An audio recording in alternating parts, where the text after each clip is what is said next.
আসসালামু আলাইকুম রহমতুল্লাহ। দর্শক সকলকে স্বাগত জানাচ্ছি বিআর মাসুদ ইনফোর আরও একটা ইনফরমেটিভ ভিডিওতে। দর্শক, আমি গেল 2 দিন আগে আপনাদেরকে একটা ভিডিওতে বলেছিলাম যে আগামী 2-3 দিনের মধ্যেই কিন্তু ভারতীয় ভিসার আবেদন আবারও বন্ধ হয়ে যাবে, এবং আমার এই আশঙ্কাটাই এবার সত্যি হয়ে ধরা দিল। আপনারা জানেন যে এই মুহূর্তে বাংলাদেশিদের কাছে ভারতের ভিসা একটা প্রায় সোনার হরিণের মতো হয়ে গেছে, যেটা পৃথিবীর অন্য কোনো দেশের ভিসা পেতে এত বেগ পেতে হয় না, কিন্তু এখন সেটা হয়েছে। যাই হোক, এটা হয়তো বা আমাদের একটা কূটনৈতিক ব্যর্থতাও বলা যেতে পারে।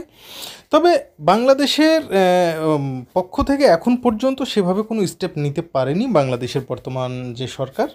এটা ব্যর্থতা কি সফলতা, আমি এই ধরনের কোনো রাজনৈতিক বক্তব্য দিতে চাই না, তবে শুধু এতটুকুই বলবো যে এ নিয়ে কোনো একটা স্টেপ বা বিকল্প পদ্ধতি থাকাটা জরুরি ছিল আমাদের জন্য। যাই হোক, এই মুহূর্তে কিন্তু ভারত আমাদেরকে 3 ধরনের ভিসা দিচ্ছে। প্রথমত মেডিকেল ভিসা, দ্বিতীয়ত স্টুডেন্ট ভিসা ছাত্রদের জন্য, আর সর্বশেষ যেটা দিচ্ছে ডাবল এন্ট্রি ভিসা, যারা ভারতে গিয়ে অন্য কোনো দেশের অ্যাম্বাসি ফেস করবে।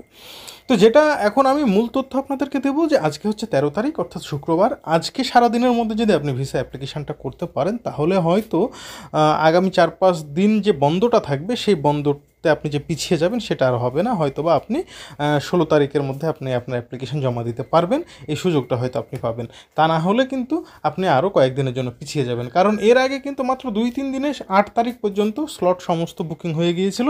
এবং আমি গত 11 তারিখের ভিডিওতেও আপনাদেরকে বলেছিলাম যে আশা করছি আগামী 2 দিনের মধ্যে হয়তো 15-16 তারিখ পর্যন্ত সমস্ত স্লট বুকিং হয়ে যাবে, এবং সেটাই হয়েছে।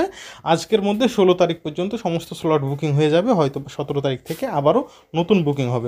সুতরাং এই কয়েকদিন আপনারা পিছিয়ে যেতে পারেন। আর এ কারণে আপনাদের কাছে অনুরোধ, যদি আপনারা ভারতের ভিসা, মেডিকেল ভিসা পেতে চান, তাহলে দ্রুত অ্যাপ্লিকেশান করুন। সকলকে ধন্যবাদ।